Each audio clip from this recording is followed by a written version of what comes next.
मित्रों, हमने पिछले एपिसोड में बीएनएस की धारा 355 54 वगैरह के बारे में बात किया था। आज हम बात करेंगे बीएनएस की धारा 356 के बारे में, जिसमें मानहानि का परिभाषा और यह बताया गया है कि मानहानि किस दशा में किसी के ऊपर मानहानि करने वाला कोई व्यक्ति मानहानि करता है तो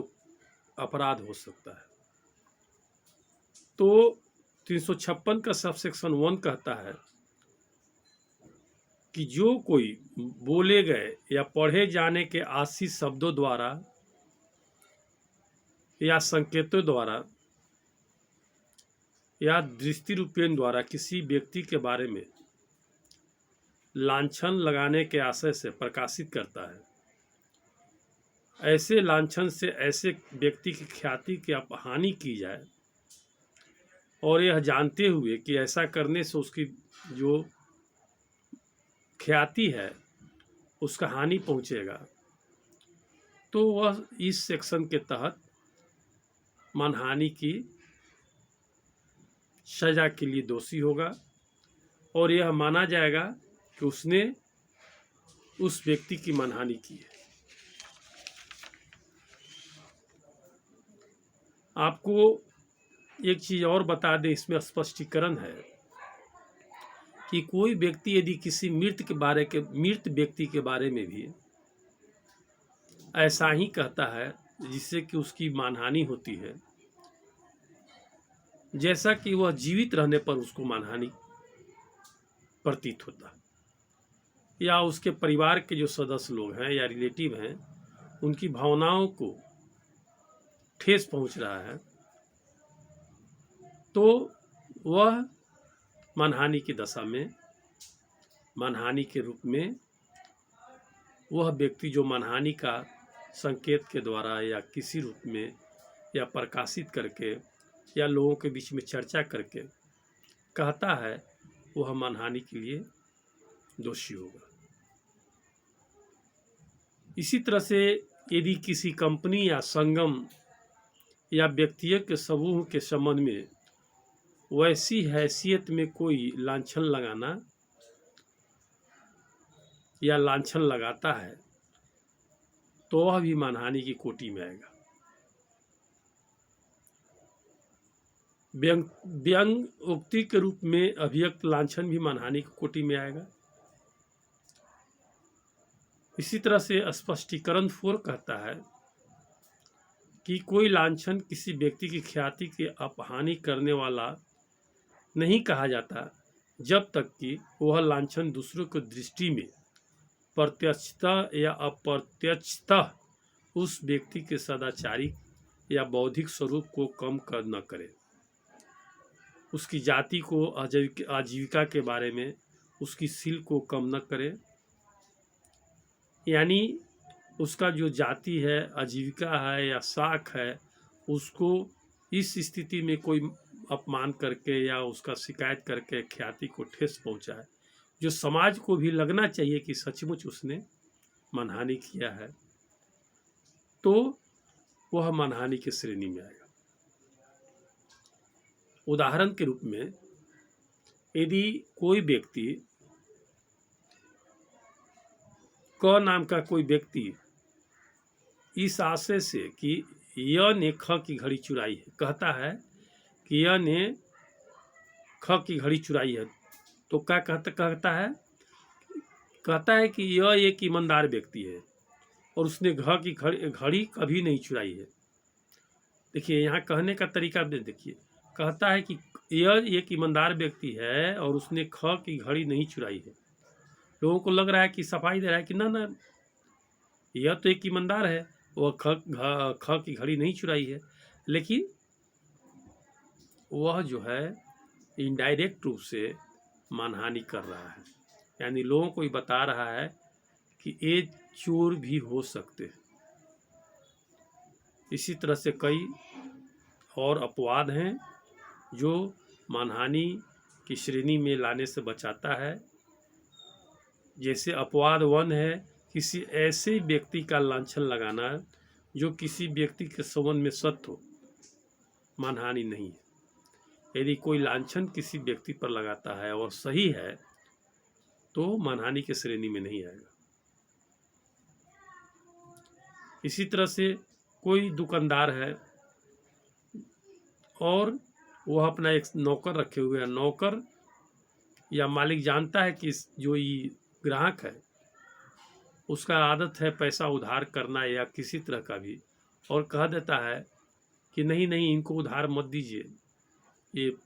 लटपटिया आदमी है, पैसा देने में लेट करते हैं, तो यह मानहानि नहीं है, क्योंकि वह उसके नेचर स्वभाव को जानता है। इसी तरह से और कुछ स्पष्टीकरण हैं जिनके बारे में आप अगले चर्चे में होंगे, क्योंकि वीडियो लंबा होते जा रहा है। इसलिए अब हम इसमें आएंगे कि यह जो मानहानि है किस सेक्शन में पहले आईपीसी में वर्णित था। तो आपको बता दें कि यह सेक्शन 499 में वर्णित था और सजा का जो प्रावधान है वो सेक्शन 500 आईपीसी, 501 आईपीसी, 502 आईपीसी में वर्णित है, लेकिन थोड़ा बहुत सब में अंतर है कि किस रूप में उसको किस तरह का सजा मिलेगा। यदि कोई किसी अन्य व्यक्ति की मानहानि करेगा वह सदा करवा से जिसकी अवधि 2 वर्ष तक की हो सकेगी, जुर्माने से या फाइन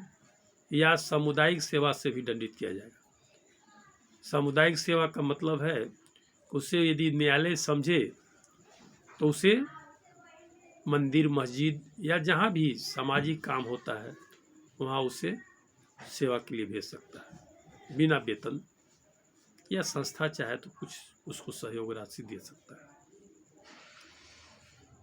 उसी तरह से सब सेक्शन 3 कहता है कि कोई किसी बात को यह जानते हुए या विश्वास करने का अच्छा कारण रखते हुए कि ऐसी बात किसी व्यक्ति के लिए मानहानिकारक है, मुद्रित करेगा या उत्कीर्ण करेगा, यानी मुद्रित करेगा यानी प्रकाशित करेगा, उत्कीर्ण करेगा, तो वह सदा करवास से जिसकी अवधि 2 वर्ष तक हो सकेगी। यानी सब सेक्शन 2 का भी 2 वर्ष, सब सेक्शन 3 का भी 2 वर्ष, लेकिन इसमें सजा या फाइन होगा, इसमें सामुदायिक सेवा का प्रावधान नहीं होगा। और यह जो आपको था आईपीसी के सेक्शन 501 में पहले वर्णित था, जो अब सब सेक्शन 3 में वर्णित है। इसी तरह से सब सेक्शन 4 कहता है कि कोई जो व्यक्ति है किसी मुद्रित या उत्कीर्ण पदार्थ को जिसमें मानहानि विषय अंतर्विष्ट है, यह जानते हुए कि उसमें ऐसा विषय अंतर्विष्ट है, बेचता है या बेचने का प्रस्तावना करता है, यानी किसी मानहानि किसी का प्रिंट किया हुआ है, छपा हुआ है, प्रकाशित है और उसको कोई बेचता है या बेचने का प्रयास करता है, प्रस्थापना करता है, यानी दूसरे को बेचने के लिए देता है, तो वह भी सजावार होगा और 2 वर्ष की सजा होगी या दोनों से दंडित किया जाएगा। यानी और मिला जुला के यदि कहें तो सब में लगभग 2 वर्ष सजा है और फाइन से भी दंडित किया जा सकता है या जो कोर्ट उचित समझे। और यह जो है सब सेक्शन 4 सेक्शन 502 आईपीसी में पहले वर्णित था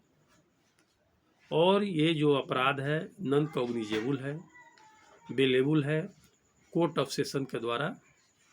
ट्रायबल है। तो मित्रों, हमने लगभग अपनी भाषा में मानहानि की परिभाषा और मानहानि करने पर क्या सज़ा है उसके बारे में चर्चा किया। उम्मीद है कि यह वीडियो आपको अच्छा लगेगा। कृपया आप अपने मित्रों में शेयर करें, सब्सक्राइब करें। यदि अभी तक आपने सब्सक्राइब नहीं किया हो तो सब्सक्राइब कर लें ताकि मेरा हर वीडियो आप तक पहुंचे। अभी भारतीय न्याय संहिता पर हम विभिन्न धाराओं के ऊपर अपना वीडियो बना चुके हैं। पुनः हम चूँकि अब एक 2 सेक्शन और बचा हुआ है बीएनएस का, भारतीय न्याय संहिता का, और लेकिन शुरू में हमने कई सेक्शन पर वीडियो नहीं बनाया था। इसके बाद 1-2-3 सेक्शन के बाद पुनः हम नए सिरे से शुरू करेंगे। तो हम आपसे यह अनुरोध करेंगे कि यदि आप लॉ के विद्यार्थी हैं, न्यू कमर हैं, या आप जिज्ञासा रखते हैं, उत्सुकता रखते हैं लॉ के बारे में जानने के लिए, तो मेरे इस वीडियो को आप नए सिरे से देखें, समझें, और जहाँ ज़रूरी हो आप, जब हम ऑनलाइन होंगे तो आप कमेंट्स में भी पूछ सकते हैं कि ये प्रॉब्लम है या ये कहना चाह रहा है। Thank you,